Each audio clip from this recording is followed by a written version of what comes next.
All right. Well, I have started the recording. Um, I think we'll get going. We're about 3 or 4 minutes past the hour, and I want to give Monty as much time as possible to educate us and inform us about the oceans and plastics and whatnot. This is an amazingly interesting topic. For those of you whom I have not met or who have not joined us before, my name is Chip Spear. I co-chair Yale Blue Green with Becky Bunnell, who is on the call with me. We share a lot of duties and split responsibilities in we don't necessarily too much have to lead this amazing organization because there's so many incredible people who jump up and wave their hand to get stuff done. But I want to introduce our speaker, Monty Simus, who's going to give us a really amazing time for the next hour, I know. I'm going to read a little bit about Monty that was on our website in the introduction, but just for those of you who haven't read, Monty is a senior advisor of Blue Finance at the Ocean Cleanup, the Dutch nonprofit organization developing and scaling technologies to remove plastic pollution from the world's oceans and rivers.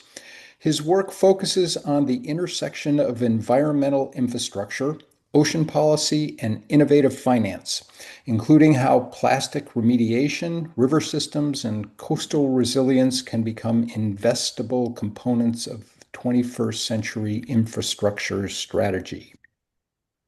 Monty is a member of the Treatied Spaces Research Group at the University of Birmingham, where his interdisciplinary PhD research examines conflicts surrounding resource extraction, indigenous jurisdiction, and environmental governance through the case of Pebble Mine in Bristol Bay, Alaska.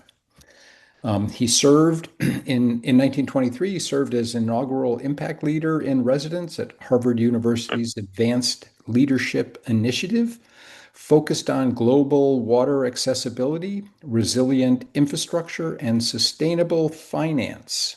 He currently serves as an associate with the Harvard China Project on Energy, Economy, and Environment at Harvard University's John A. Paulson School of Engineering and Applied Sciences, and as an associate fellow of Branford College at Yale University. Sounds a little busy to me. Previously, Monty spent more than 2 decades working across impact investing, frontier markets, catalytic philanthropy, and sustainable development initiatives spanning Asia, Africa, and the Middle East. He holds degrees from Yale University and Harvard University. And with that, I am going to turn over to Monty. Great. Thanks very much, Chip. And thanks to YBG for giving me this opportunity to share a little bit more about oceans and plastics with you today. As Chip mentioned, we have about an hour. I usually am able to work through the slides and videos in about 20 to 25 minutes. So we should have plenty of time for questions if they arise So it's as about an we hour move along. total, roughly, right? Right. Right. Exactly. So anyways, let me first off start to share my screen, make sure that I can get that going once again for everybody. And hopefully you'll see the Megacities Microplastics and Machines on everyone's screen. Yep. Okay, fabulous. Well, again, thank you for this tremendous opportunity. I am a graduate of the Yale College, class of 1989. But I still have had the opportunity to go back and forth quite recently as an associate fellow at Branford, so have I feel like a fairly up-to-date feel for campus. But we're going to talk about an issue that affects, it's a global issue that affects billions actually around the world. But I'm really going to dial in a little bit more about Asia, as I said, megacities, microplastics, and machines, and have a look at how AI, artificial intelligence, drones, and data are helping our organization, Power Asia's fight against ocean plastic. See if I can move this along here. There we are. So plastic for sure has transformed all our lives, right? So I mean, it's transformed science, medicine, transportation, really every single industry. But as these images suggest behind or on the screen, it transforms the world around us in a number of negative ways as well. In fact, the coastlines and oceans around the world are filling with plastic at a really alarming rate. It's been estimated, to put it in a visual sense, that there's 167,000 truckloads of plastic that enter the ocean from rivers every single year, which is the equivalent of 1 truckload every 3 minutes. And this challenge of ocean plastic pollution is projected to double in the years ahead. And it's not just an environmental issue. I mean, we've shown the video or that clip, talked about doubling. It's a climate emissions issue. Plastic is a hydrocarbon, and so it's a large source of greenhouse gas. And it's also becoming a health issue. It had traditionally been configured in and around reproductive health issues, but now we're seeing health impacts around heart disease, asthma, and cancer, and microplastics, which are sort of the leading health risk because they're easily ingestible, are growing at a very accelerated rate. Here's just a few sort of independent sources. On the right-hand side, WWF, this is quite famous, or dramatically famous for its sort of dramatic and tragic headline. Basically, humans are ingesting the equivalent of a credit card a week in microplastics. So if you imagine your wallet, adding a new credit card to your wallet every single week, and at the end of the year, you'd have a wallet with 52 new credit cards. You can imagine how ungainly and difficult that would be to tuck in your back pocket or front pocket or backpack or purse. That's what's going into our bodies every single year. And the growing prevalence of microplastics throughout the food chain is really becoming known as a dramatic public health issue. A lot of people talk and hold great hope around recycling. I don't want a world without recycling. Here are some recent headlines from the past few months. Unfortunately, recycling doesn't have a great result related to plastic. It's estimated usually around, even with the sorted plastic that fortunately, many of us on this call and other jurisdictions around the world spend time on, really at the end of the day, only 10% of plastic that has been set aside for recycling actually gets recycled. And you can see from the latter two bottom headlines here on this slide, industry, whether it's the beverage industry or the hydrocarbon industry, has put a very concerted effort together to make recycling not as accurate or realistic or as honest as it should be. So that sorry, go ahead. Oh, okay. So anyway, so that's the challenge we have. We have a growing supply of plastic pollution, and we have a limited capacity to handle it. So we have this very large problem. Just a little bit of more additional background. Plastic, once it's in the ocean, tends to aggregate in 5 large patches. We call them the garbage patches. The largest of which is the Great Pacific Garbage Patch, which is located halfway between California and Hawaii. It is approximately 2 times the size of Texas. It contains almost 2 trillion pieces of plastic. And you can see that this is just a growing challenge that has economic, environmental, and other costs. So my mission today is to provide hopefully a little bit of information and inspiration. I work for an organization called the Ocean Cleanup. We are undertaking what's called the largest cleanup in history. We're a nonprofit organization that's been around for just around 11 years now, based in Rotterdam in the Netherlands. We're really a science and technology-driven organization that's focused on understanding, measuring, mapping, and then finding the most efficient ways to remove plastic from water. But better than to listen to me talk too much, as we undertake our mission to rid the world's oceans of plastic, is to share a short video. This is around 90 seconds, and here we go. Hopefully the sound works. So at the Ocean Cleanup, our mission is to rid the world's oceans of plastic. The real complicated part of this puzzle is that everything is interlinked. What we need to do is two things. One, we need to clean up the legacy pollution. Two, we need to close the tap. Everyone's ready?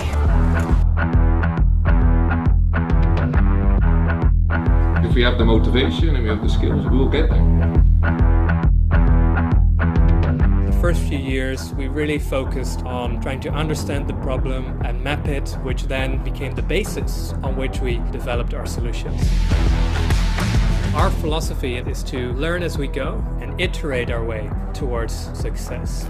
Good luck! We've just passed the Golden Gate Bridge, the iconic moment. Every hour is a small victory, and every plastic piece that we all catch is a small victory. So we have a major structural failure.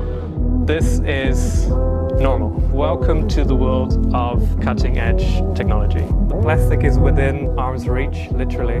We can be that far away from getting a system working. Whoa! Here's all tiny particles also. What is the next logical step? Boyan always thinks about improving. With this machine, I truly believe that we're on the right track. Dirty river comes in, a clean river comes out. That's a teddy bear. This is the day, this is the moment, finally. The time has come now to deliver on our promises. It's so beautiful to see this. Whoa! The most exciting thing in the world to me. We have shown that we are capable to repeatedly harvest large amounts of plastic. Let this mark the beginning of the end for the Great Pacific Garbage Patch. Imagine if we do get this done, we could truly make our oceans clean again. That's a future to look forward to. And that's the future that we're working towards at the Ocean Cleanup. So as you heard in the video, we really have we have two missions. Our mission is to rid the world's oceans of plastic. Our goal is to clean 90% of floating ocean plastic. We do this by cleaning the legacy plastic in the ocean. And then as our founder, the young man who is featured in the video, Boyan Slot, we turn off the tap. We stop plastic floating from rivers into the oceans. Just to give you a sense, we're making sort of a pretty exciting progress. We're starting to see dramatic exponential growth in what we call our catch. So you can see we're, in 2025, almost 30 million kilograms of plastic. So we're doubling every year. So we're growing quickly, but the problem, as we started the whole conversation with today, is growing equally fast. Today, I wanted to spend a fair bit of time talking a little bit about how we do this and how we use some of the most exciting and innovative technologies and science around. And so we didn't just start by putting things in the water and trying to figure out how much plastic we could pull up. We actually spent a lot of time at our desks, or my colleagues at our desks, looking at where the plastic was starting. So we studied 1,000 rivers.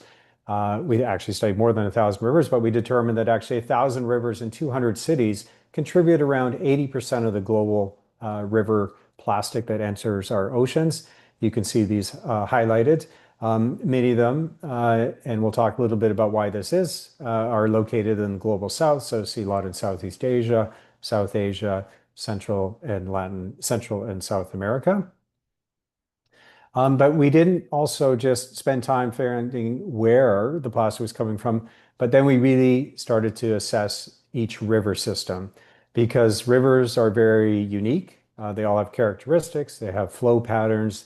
They have wind patterns. Some have tides. Some are used commercially. Some move through very large urban centers that have significant activity on the river sides of the rivers. So we spent not only time understanding where it was coming from, but how it was moving in the water.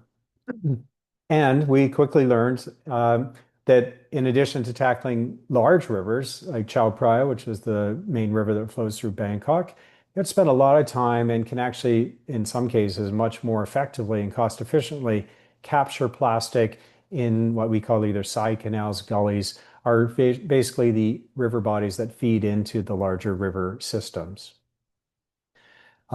This is an overhead video of some of our ocean analysis. This just gives you a picture to suggest that it's actually not easy, especially in the ocean, to determine what is plastic, where it is. If you think of the ocean to be an extraordinarily large space, plastic typically can be submerged, partially submerged, but it's also typically not large, like it's not usually meters and meters. So sometimes it's pretty tricky for us to find and understand and locate where that might be.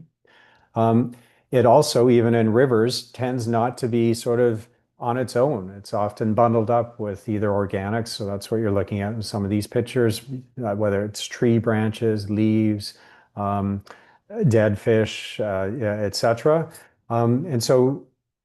And occasionally, unless we have a very sort of intelligent system, which we spent really almost a decade building, it can be easily confused at distance with some marine life, which is something, of course, you absolutely want to ensure doesn't occur when you're working on how to clean up and remove items from the water.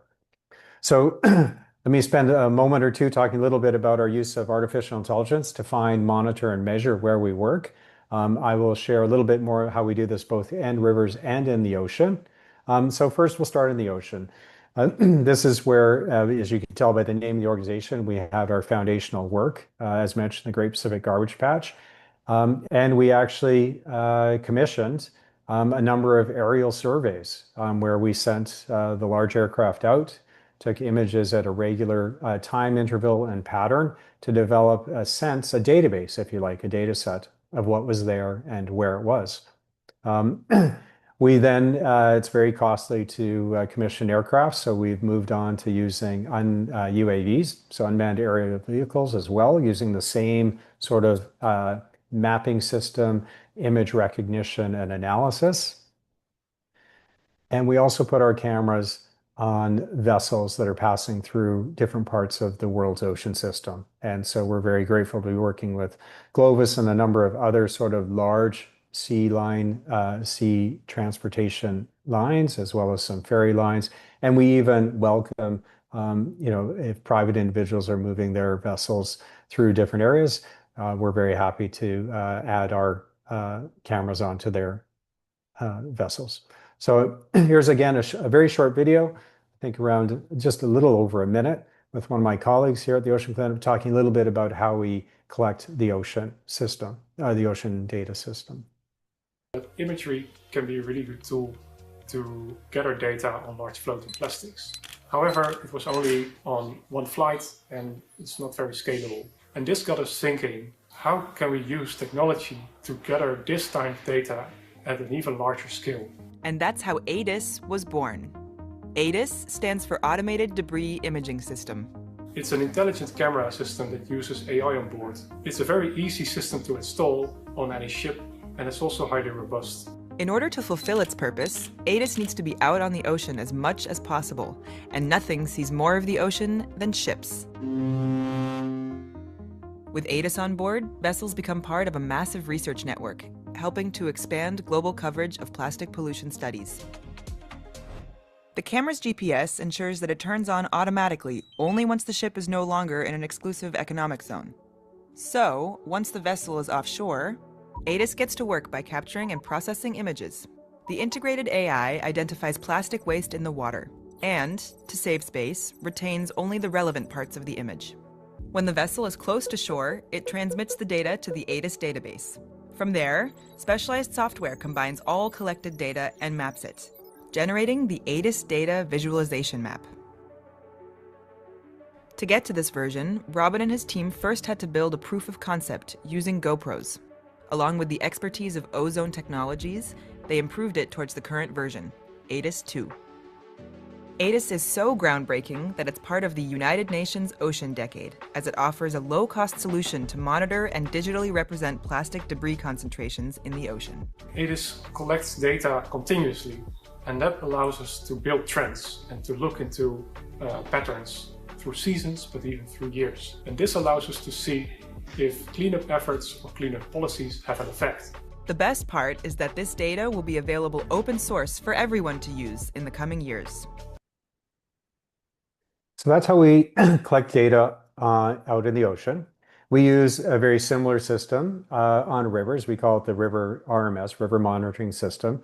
The software is exactly the same. We position our fixed cameras usually on bridges or buildings nearby, where again we can collect images at a regular interval and have that plastic flux data transmitted back. This is I put into sort of slightly live case studies, so we're very busy in Mumbai. But before we put anything in the water, we spend a lot of time understanding. Mumbai's got a very complex watershed, a lot of different tributaries and contributing small gully systems. And as you can see here, Mumbai contributes around 3% of all land-based ocean plastic pollution, but 80% of the pollution originates only from like 30% of these, hundreds of these small riversheds. So we spent a lot of time sort of mapping where it was coming from, including using drones. So this is just a little bit of imagery, very brief, sorry. We ran some drones up and down. And then we spent time, again, across different seasons, because India has a monsoon season. So this makes plastic move sometimes in different directions, sometimes in different velocities, and certainly in different volumes. And we map that against other sorts of parts of this watershed, as I mentioned earlier, such as commercial use, etc. We have dynamic dynamic maps. So this is just a quick snapshot of Jakarta. I didn't make a live sort of connection here just because I'm a little bit concerned about my internet connection here in Manila today. But anyways, this is sort of what we would look at. And then the team would be going through to having a check to see sort of where it's coming from, what we're seeing in each one of these different layers, we call them. Okay, so I've given you a little bit about how we map, measure, and track plastic. So once we find it, what do we do? So we want to move from algorithms to action. I'm going to show you how we clean up both our ocean plastic first, and then some river plastic cleanup examples as well. So the giant U, which you saw, and you saw a few clips of it in the formative initial video that we shared. Of course, this is our third version of it, and you saw the first two versions had some challenges. They broke.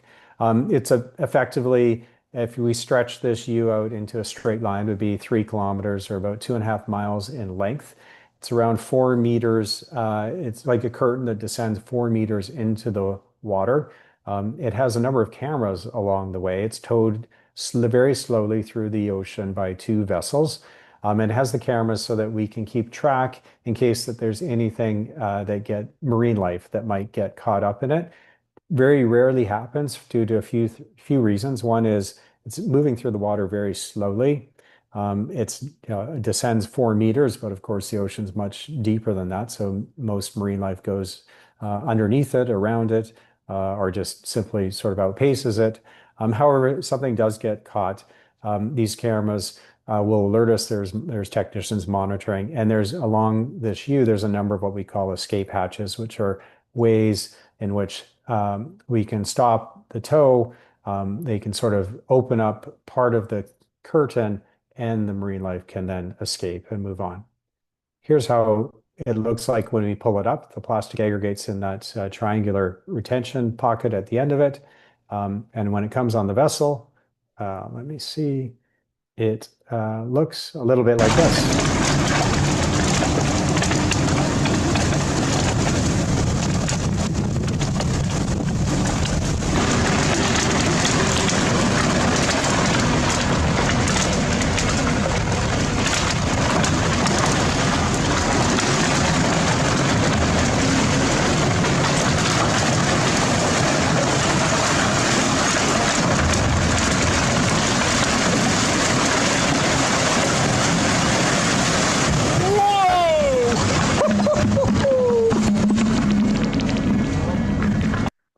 So that's how we take it out of the middle of the ocean. And we just repeat that process. In one calendar year, we can do the most we've done in one calendar year is around 120 missions, if you like, repeated sort of collections. But it's much more cost effective, as you can imagine, to stop the plastic, turn off the faucet before it reaches the ocean, because rivers are typically obviously smaller, constrained, and they're nearby the ocean or nearby the coast. So it's very easy once you get the plastic to move it onwards. These are a quick example of what we call interceptors. I'm going to give you a little bit more about each one of these versions, but you're seeing a few from Jamaica, Guatemala here. Basically, again, just to sort of note, each river system is different, has different sort of hydrological conditions, and so we adapt and customize our interceptors accordingly. We're currently working, by the way, in more than a dozen countries around the world.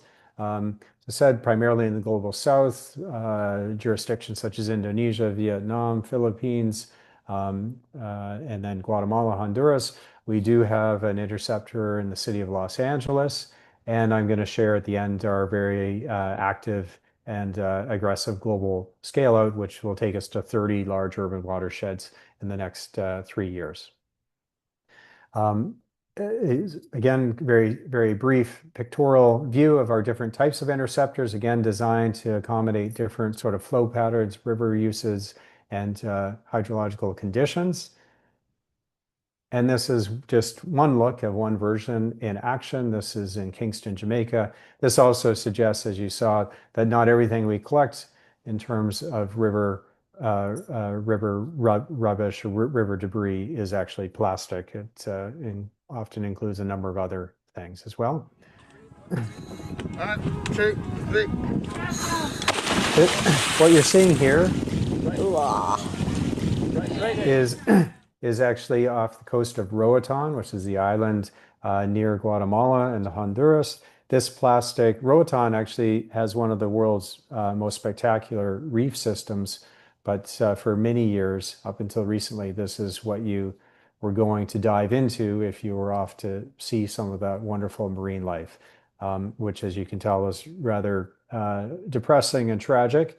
This plastic all comes from a single river, actually. This is Rio Motagua in Honduras, which this is a time-lapse video. So this is 90 minutes. And what you saw there is what we call a trash tsunami. This occurs starting in January of every year during their rainy season. And you have tons of plastic which come down the river at immense velocities, huge volumes, and actually large weights. And then you can see they stack up behind our barrier. We bring out these front-end loaders and just pull it out and repeat this regularly. So thousands of tons of plastic were coming from a singular river system.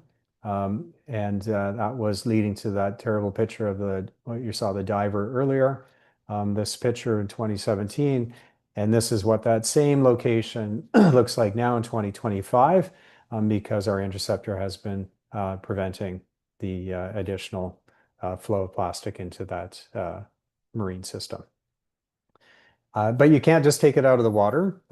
Once you have blocked it from entering the water, of course, as you all know, plastic will ultimately at some point oftentimes arrive on beaches. And we've all, well, I suspect many of us have participated in beach cleanups, which are very satisfying personally, but they're often quite frustrating because really after a day or two, the plastic has all returned.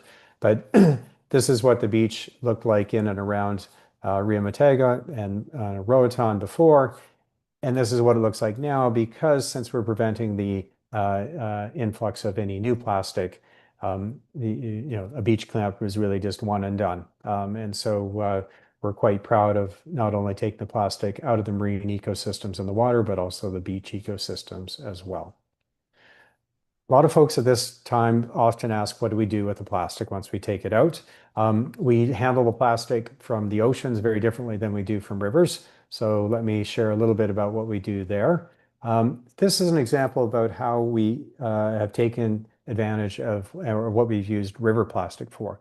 Now, river plastic tends to be a little bit different in composition than ocean plastic. It tends to have been in the water for less amount of time. It's often been in fresh water, not salt water. And as I said, it tends to have been oftentimes mixed up with a number of other things, but this is one way we took advantage of some river plastic that we removed.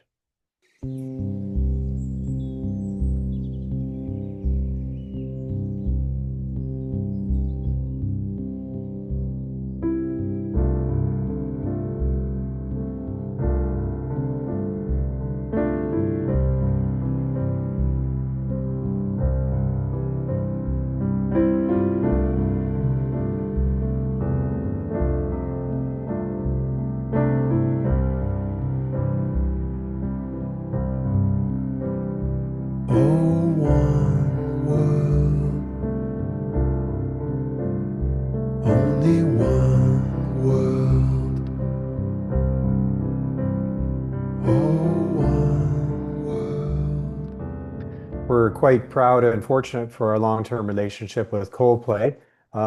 In fact, I think at almost every concert, if you go, they will start or open or provide a little feature around the ocean cleanup. So very grateful, and they were very excited to have that limited edition LP made from river plastic that we'd taken out. Before we hop to the ocean plastic, I should just make this comment because it's a bit of a misunderstanding. Many people think the plastic out of water is often plastic bottles. Now, plastic bottles do have a significant contributory effect to plastic pollution, but particularly in the global south, we don't see a lot of plastic bottles in the river, primarily because plastic bottles have a value in many jurisdictions around the world. So people are not discarding plastic bottles. They are typically discarding less valuable plastic. It's more like plastic bags, styrofoam containers, sachets. So sachets would be like the ketchup packets. In the global north, we think of them as used for like condiment packaging, etc. In the global south, they're often used for things such as shampoo, dish soap, and other items. These are jurisdictions where people are aggregating wealth for the first time, but they typically don't have enough wealth to be buying things in large bulk packaging, nor do they have homes where they can store large items. So they typically buy sort of almost per use sized sachets, and these are the types of things that people discard often in rivers or water systems in the global south. And again, the other important point I need to make is that people are not less responsible or less careful or less thoughtful about the environment in the global south. The people in Jakarta, Mumbai, Manila, they preserve, conserve, and want their environment to be as healthy as we all do. But these are jurisdictions that simply have either no or very limited waste management infrastructure. So if you live in a city that doesn't have someone coming to pick up your trash once a week, and there's not an easy place to discard it, and you don't have a car, but you have a moving water system nearby, that's often the easiest place for you to discard your trash. So it's really an infrastructure challenge. Here's an example now of what we use our ocean plastic for with one of our partners at Kia Motors.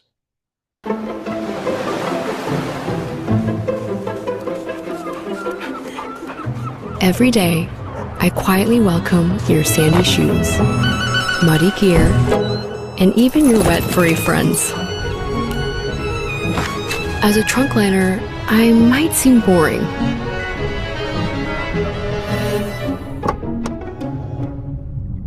But my story is anything but. I was once lost at sea, aimlessly floating in the Great Pacific Garbage Patch, abandoned and worthless. But everything changed when Kia and the ocean cleanup repurposed me into something useful in our daily lives.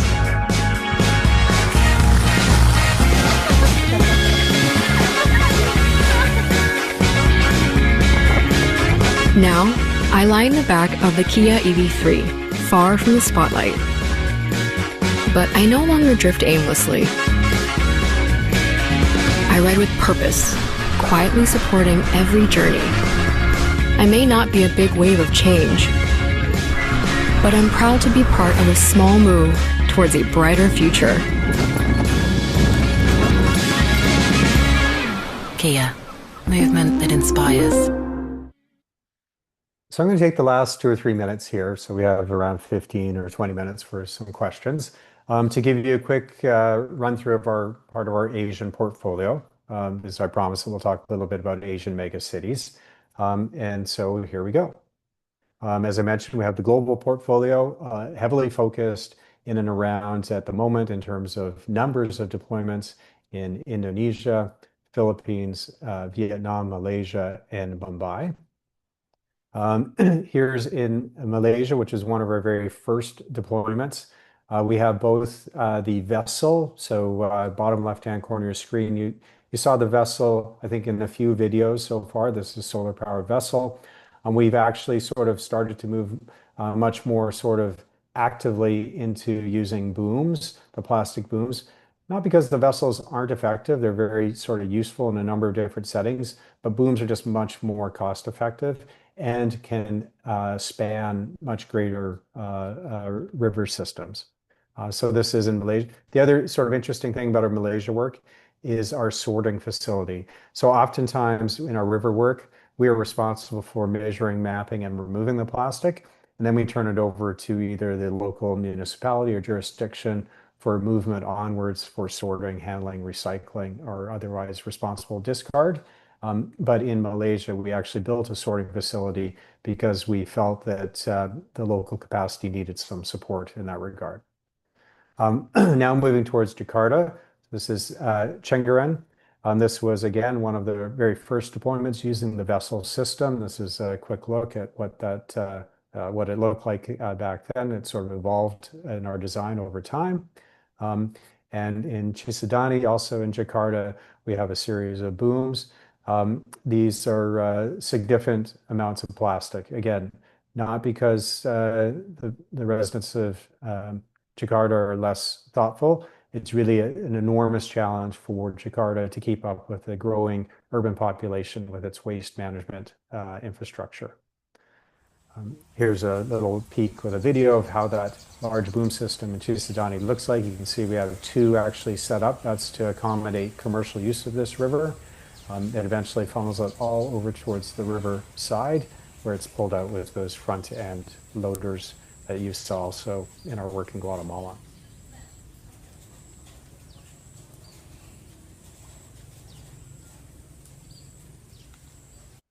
Oh, sorry. Chao Phraya, so Bangkok, we have a vessel. This is because Chao Phraya is an extraordinarily busy river for commercial purposes. And so to have sort of a series of booms stretching across the entire span would have been just logistically and jurisdictionally a challenge, because we can't put anything in the water until we have agreements with all the different sort of government and municipal agencies. We have a vessel in Vietnam.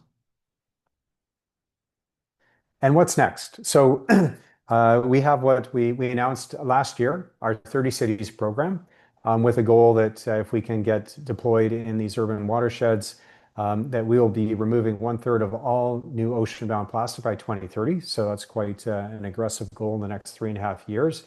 You can see where we're headed. Again, a lot of activity in Indonesia, Philippines, Malaysia, and India.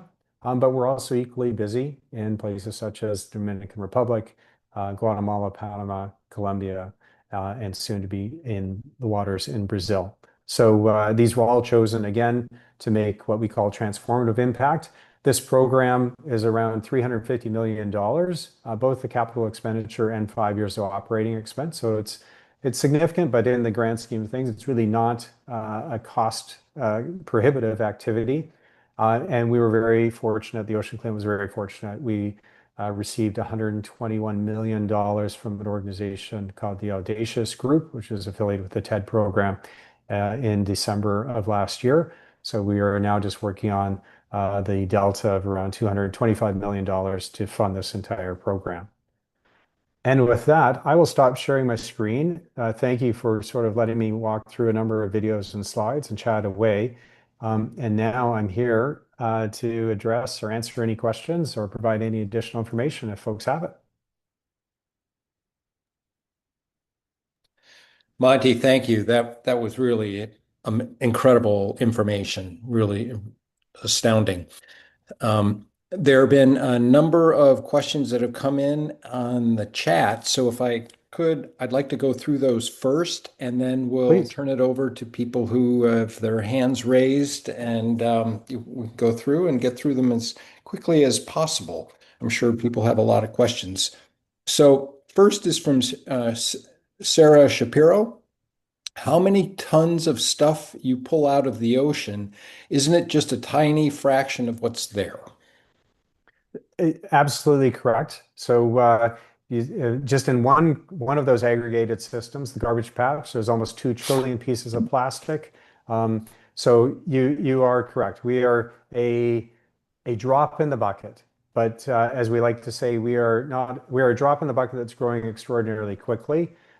We are a drop in the bucket that is providing a signal that we could clean up this challenge if we can't solve it, or if the policymakers don't solve it in an upstream manner.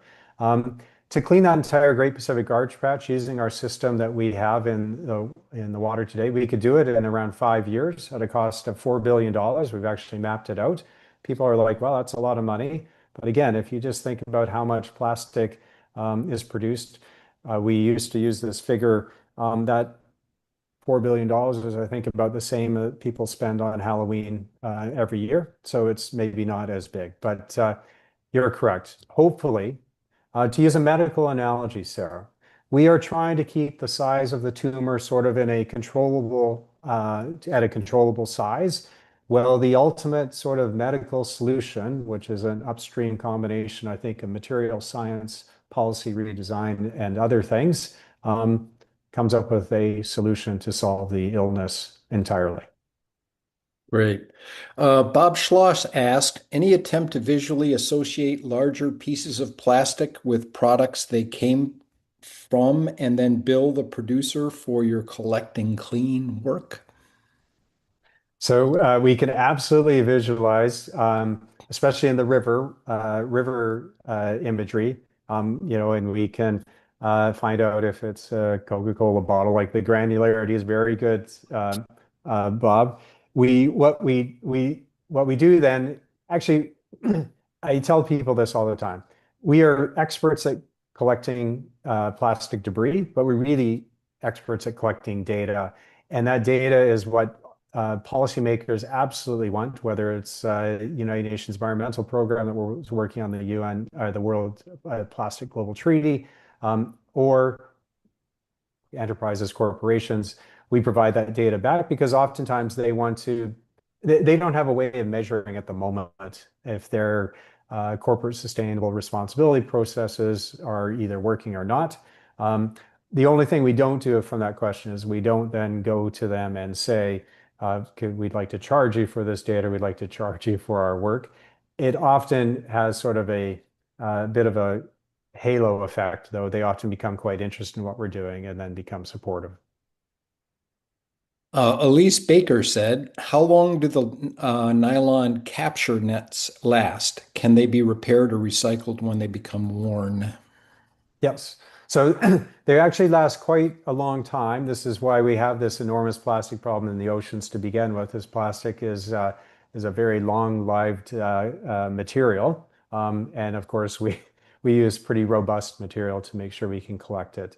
But yes, when it comes time, all of our materials can be recycled and reused. All right. Paul Chapman asks, amazing progress. How is the effort funded and what is the potential for government/nonprofit scale up in the ocean cleanup? I think you touched a little bit of this, but I'm sure Paul was answered. Excuse me? Well, I think he answered it. Okay. Go ahead.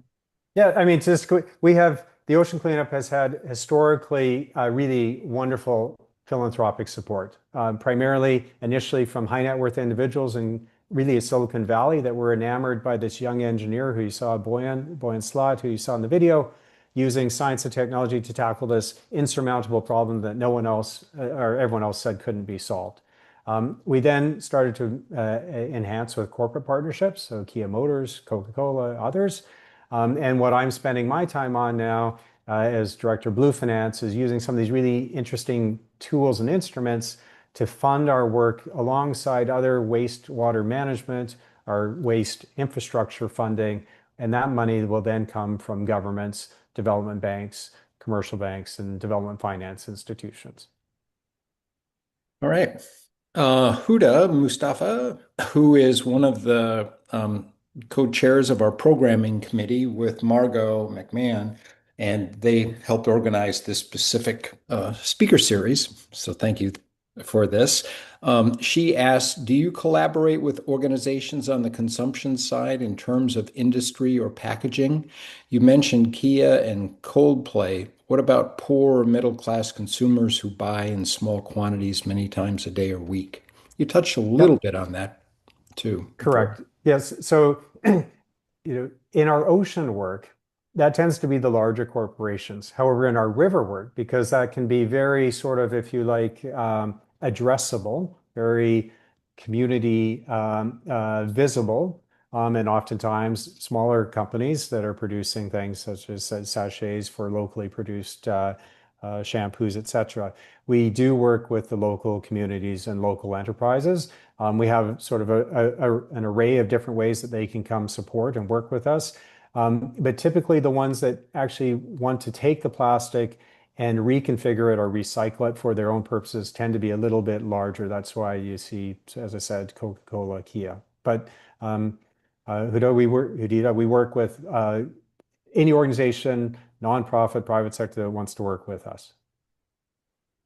Great.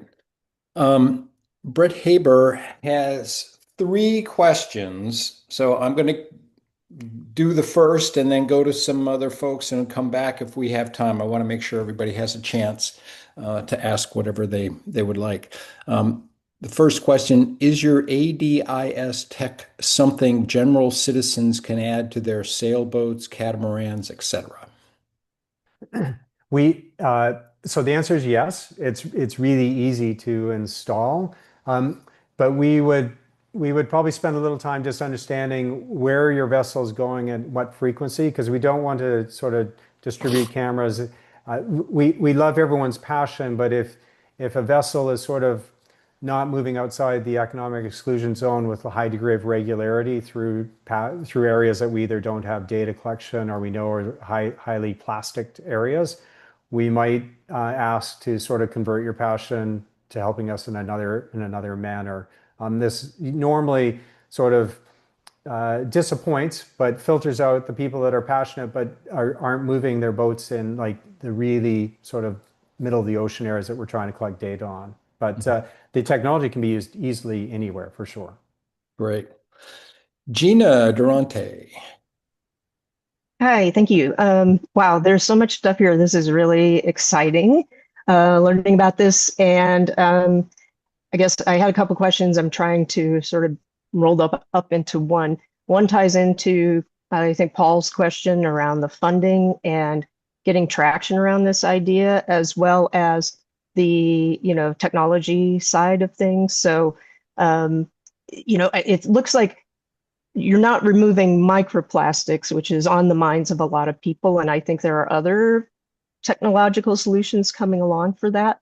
The company's been at this, or the organization's been doing this for about a decade now. So it sounds like you've got a lot of financing partners. It sounds like there's some excitement around the young founder. So I wonder if that ties into a bit of psychology, certainly in Silicon Valley, and folks being interested in financing this. If you want to speak to a little more of that, that would be great. I'm also wondering about the technical side. It seems like a lot of hurdles have been sorted. You've got a lot of edge technology, and maybe there's some computer vision AI things going on at that edge, which is really fascinating. And then it looks like you're working with large shipper, I see a great big container ship. There's all these pieces, and I'm just wondering how this organization's been successful in pulling all of that together, and what remaining big technological challenges there are. Sure. Yeah, no, thanks very much, Gina. So first off, you're correct. We only work with macroplastics. Microplastics are an enormously challenging problem. And frankly, microplastics in anything apart from sort of urban controlled utility water systems are almost impossible to find. This is why we're trying to get them before they become microplastics. Then to your question around the young inspirational founder, he is indeed sort of the key voice. I mean, he started this organization. This is how it started, Gina. So when he was 16, so he's Dutch. He went to Greece with his parents and they were going diving. And he went there and all he saw were these plastic bags. And he's like, well, this doesn't make any sense. And he's like, why can't we fix this problem? And everyone's like, oh, can't fix it. There's just too much. And he's like, oh, this doesn't really resonate with me. So then he was 18 and he was starting his engineering studies at Delft University in just outside Rotterdam. And he said, he gave a TED talk about this. And some people saw the TED talk and pulled him aside and said, hey, if you start an organization, we'll start funding you and you work on the science and tech side of this. And that's how it started. And 11 years later, here he is. He's still with us. And then there was the final question. So the technology. So we believe, again, really hard problem to find it, especially in the ocean, right? So if you look at where our advanced R&D work is happening right now, we call it hotspot detection, because in the ocean system, it's costly just to move our solution to where the plastic is, right? Like everyone's like, oh, 2 trillion pieces of plastic, but think of that 2 times the size of Texas. You have to go find it. But really sort of I believe the true revolution in technology that has to occur to solve this problem is not what we do. It's actually on the recycling side. Recycling just doesn't work. Even this term that is actually used as a bit of a marketing gimmick, in my personal view, advanced recycling doesn't work. And so until we can either have material science innovation upstream, we need to find a better way to handle the plastic once it's out of the water, or if it never enters the water, but it's just on land. So that's my quick rundown, Gina, of responses. Margot. That pretty much was my question of once you've gathered it, how do you recycle it, reduce it, compact it, or use those worms that digest it? Yeah. So thanks very much, Margot. So again, the river plastic is really tricky because it's not clean. It comes out, as I said, it combines organics, it's refrigerated, we got all sorts of stuff, which is why the first step is to do sorting. Historically, if I was doing this presentation 3 or 4 years ago, we'd say, well, all we do is actually before we start in a river, we find recycling partners and material handling partners in the jurisdiction that we're working. Oftentimes they're municipal, sometimes they're other nonprofits, sometimes they're private. However, we've discovered that the volumes of plastic, and because we're totally determined that once plastic has been taken out of the river, we don't want someone to just drive it upstream or downstream and put it back in the river. We're doing a lot more work around both those sorting facilities, and you'll start to see us actually building our own recycling facilities. River plastic, as I said, not easily recycled into things which people can utilize. If you think of the plastic bags, it's very thin plastic to begin with. The best that I've seen currently is in Indonesia and Philippines. I've seen this. Our partners will take it, they heat them up, so it's a thermal reduction, which has a carbon footprint. Unfortunately, there's really only 2 ways to break plastic down. It's either chemically or thermally. They sort of make it into a bit of a stew after heating it up. They pour that stew into molds, and they make them into planks. And those planks are used for tables, furniture, benches, sides of homes, etc. But it's not a business at scale. So a lot of this recycling is actually still not sort of industry, it's not it's not scalable enough to handle the large volumes of plastic. That's why I'm hopeful that technology innovation is occurring on the recycling side soon. There's some discussion around waste to energy. Too long for this last 2 or 3 minutes here, Margot. Japan and other nations are very proud about the waste to energy. It is a hydrocarbon. You can convert plastic into energy, but I often remind people there's a large carbon and energy footprint to heat that plastic up. That is the part of the process to make it into an energy, something you can utilize for energy production later. So it's a big challenge ahead for sure, Margot. Well, we've got about a minute left. I've got time for one more question, and Anne Crawley had a question. Are you building patterns of how to partner with groups building waste management infrastructure? Yes, absolutely. So again, we're a young organization, 160 people. I'm the oldest person in the organization. Most of them are 30 or younger, extraordinarily passionate. So we started out solving the technology problem. Then we were learning how to deploy quickly. Like I'm sort of watching the organization evolve, right? They are learning how to deploy infrastructure or solutions in really complex global south situations. I mean, to put something in the water in Jakarta and Manila, like these are not easy places to go deploy. I mean, even Los Angeles complex, because there's many different jurisdictions. We do have a growing sort of understanding of partnerships and understanding and assessing what I'll call the local recycling and environmental management or waste management ecosystems in these various countries around the world. We used to only have people in Rotterdam, and folks would fly out, deploy, and come back. We now have country offices in places such as Jakarta, Manila, coming soon, and in Colombia, and in Guatemala, coming soon to Mumbai and Rio de Janeiro. So the organization is growing over time and growing sort of capacities well beyond sort of the scientific and technology side of things. Anne. Great. Well, I want to thank you again. This has been an amazing talk. Just so everybody is aware, Monty is currently sitting in Manila, and it is now 5 a.m., I believe, for you. That's correct. A little bit early. So I want to thank you so much for getting up and providing this talk. It's really been amazing. And I know that we want to continue in YBG working on oceans, and we hope you are a member of our board, will help us put together some more programs which people on this call and others can join, because it's really an amazingly important topic. So thank you. Yeah, thanks everybody, and Chip and YBG for allowing me this opportunity. A couple of quick things. Folks can find me on LinkedIn, just Monty Simus. So if you connect and you had some questions we didn't get to, please reach out to me there. And just most importantly, thanks for your passion for the oceans and for thinking hard about these environmental issues to you all. It's a big challenge, but we're making headway. Young folks, new ideas, technology can help contribute to solving these challenges for us. So thank you all. Great. Thank you. Bye-bye. All right. Thank you. Thank you very much, Monty.